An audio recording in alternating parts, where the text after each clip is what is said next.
Fire away. Good evening. My name is Robert Chambers from Stratford. I'd like to just say on the record that I am in opposition to pretty much all the bills that are being considered by this committee. But that being said, honorable committee members, I'd like to thank you for giving me an opportunity to voice my opinion on all the bills being discussed today.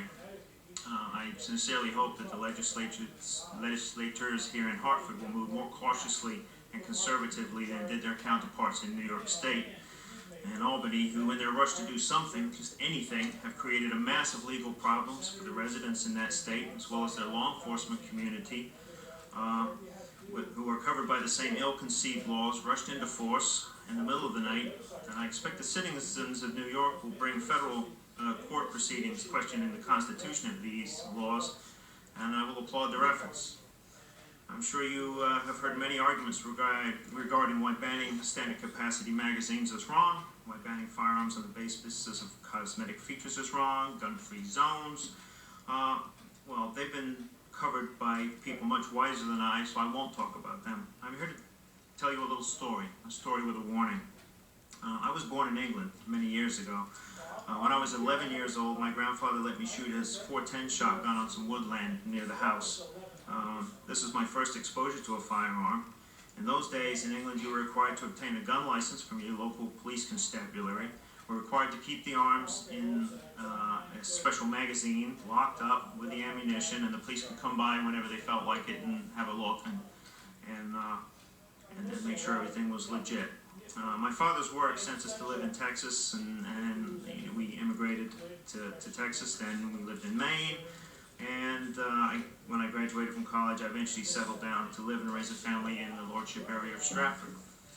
I rekindled my interest in shooting, and eventually went through the background check and the interview with the Stratford Police Department, obtained my CT permit to carry pistols and revolvers.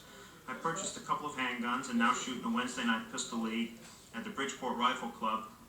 My children have both been members of the Junior Rifle League at that same club, which has sent many marksmen off to win medals in national and international competitions. My story, though, is about the land of my birth and what happened to it. All the handguns and rifles required to be registered in 1920. In 1953, the carrying of handguns for personal protection was prohibited, and in 1967, mandatory registration of all shotguns was ordered. And England and Scotland had some multiple murders that were committed by people that were marked to have been odd or sleazy, which is I got from the news reports, when they were investigated. Clearly, people knew that these people had something wrong with them, yet nobody did anything. And after the shooting, the nation was raw, and the politicians started on their quest for gun control. Well, I got pages and pages, but the bottom line is you have my testimony. I'll skip to the end of it.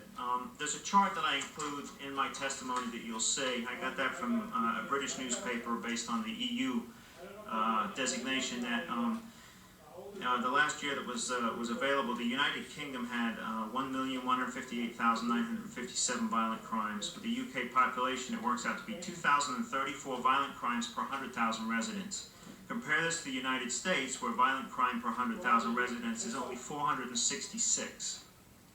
The criminals' knowledge in England that the population is disarmed and unable to defend themselves surely must factor into the statistic. I have watched with saddened interest the parallel path that the United States seems intent on taking with that of the United Kingdom. Please don't let Connecticut, and in turn the United States, become like the United Kingdom. Thank you for your attention and for hearing my thoughts. And that's all. Thank you.